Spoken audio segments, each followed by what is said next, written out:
The Dallas Cowboys just made a sneaky signing and something that has gone under the radar at a position of need. How does this shake out the roster, and what does this mean for the people at this position? We talk about it here today on Cowboys Digest.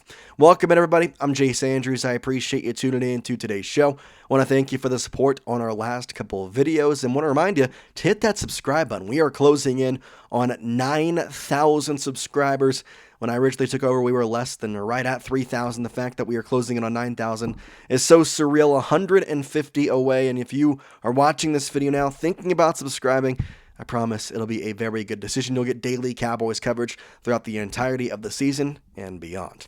Let's talk about a key signing the Dallas Cowboys made as the Cowboys have reunited with a fourth-year running back on the practice squad. Now, running back is a weird position for the Dallas Cowboys because, well, it's right now there's only two guys on the active roster, and I'm pretty sure the Cowboys hate the second guy in Jaydon Blue because this man is a rookie out of Texas, fifth year. There was so much hype, there was so much excitement, and then he's been active in, 4 games and played in 4 games? Like, granted, his stats haven't been that good, but they also haven't been that bad to warrant him just being on the bench. Like, I don't really understand that.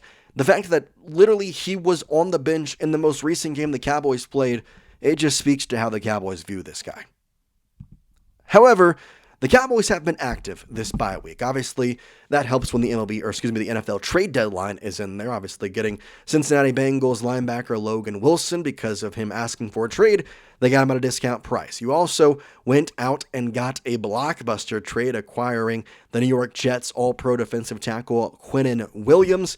And in theory, there was going to be 4 new people out there on defense for the Dallas Cowboys because it is expected that DeMarvion Overshown is going to be out there and playing. And then also Siobhan Revel Jr., a guy we talked about in the 3rd round coming out of Eastern Carolina. In my opinion, a first-round talent if he didn't tear his ACL. I'm excited to see what both those guys got. Obviously, defense is the position group that the Cowboys really need the most help at, but I'd argue on offense, that running back room is not as good as we once thought of it. So that's where the signing comes in, and we get to talk about kind of what is the overall goal here. Now, Javonte Williams is leading the pack at the running back position. 139 rush attempts in 9 games, 9 touchdowns, 809 yards. For majority of the first, 7 weeks, he was one of the best running backs in the NFL, and he still is. I mean, he still has that in him, but past couple games, he just hasn't looked like himself, and partially because he's had to legitimately be the bell cow back. Like, there is not a better term for what Javonte Williams have had to do the past 2 weeks than be the bell cow back. Since Miles Sanders has gone down legitimately, he's been the guy who's had to carry the rock, and sometimes he's been successful, sometimes it's been rough. Obviously, the fumble against Arizona looms large right now coming into the bye. That's why the Cowboys made this signing. I've made y'all wait long enough. Let's go into the report from Brandon Laurie. It was reported that the Cowboys have re-signed running back Malik Davis to the practice squad per the NFL. Now, funny enough, Malik Davis is the guy that they started on the roster over Jaydon Blue this past Monday against the Arizona Cardinals. And yet, they cut him when they traded for Quinnen Williams because they had to cut somebody off the 53-man roster. They chose running back Malik Davis. And until they signed him, the only 2 running backs, not just on the active roster, on the entire Cowboys organization, that includes practice squad, they were the only 2 running backs. Now, Malik Davis is not going to light the world on fire. I'm not expecting him to be something crazy, but he's been with the organization for a while now. He's been on the team's practice squad since 2022 when he signed in Dallas as an undrafted free agent at the University of Florida. That coming here from Josh Sanchez of Dallas Cowboys SI. And so that's step 1 when it comes to practice squad members. You know the organization, you know what's expected of you, and you're a position of need and can also play in multiple areas. And we've seen that Malik Davis is, if asked upon, he can play in that, special teams role. Now, this season, he actually appeared in 3 different games for the Dallas Cowboys. Back on October 19th and October 26th, he faced off against Washington and Denver, accumulating 2 carries, both in the Denver game, 3 yards, and had a long of 2, so nothing to report there. And then he had 1 carry against Arizona, rushing for 3 yards. But again, the weird thing about this, and why I think this is such a, I want to call it a sneaky weird signing, is because they have Jaydon Blue. He's a 5th-round rookie.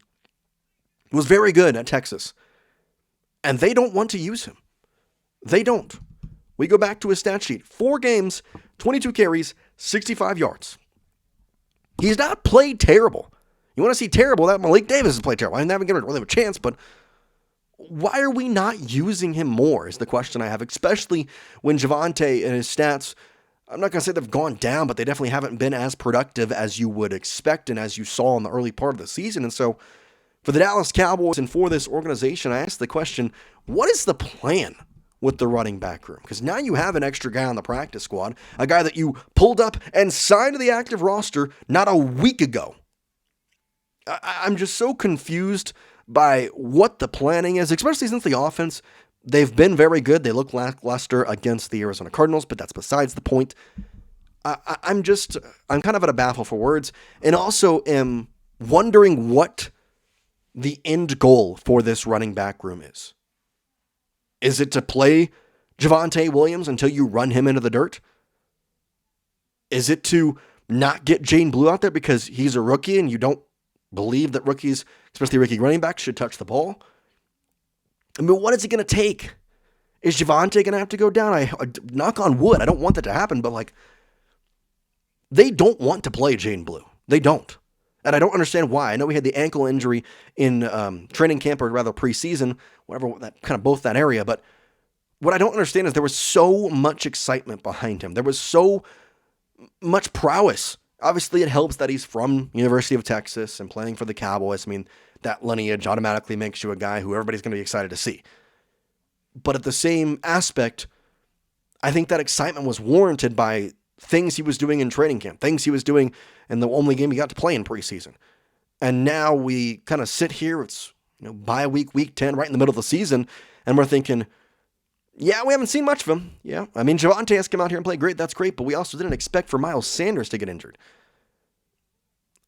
I'm a little confused. Hunter Lipke has been playing more than Jaydon Blue, and so I don't really know where this ends. I don't really know what the question becomes if, God forbid you do lose Javonte. God forbid that this running back room, loses any more people. You've got to start playing him, though.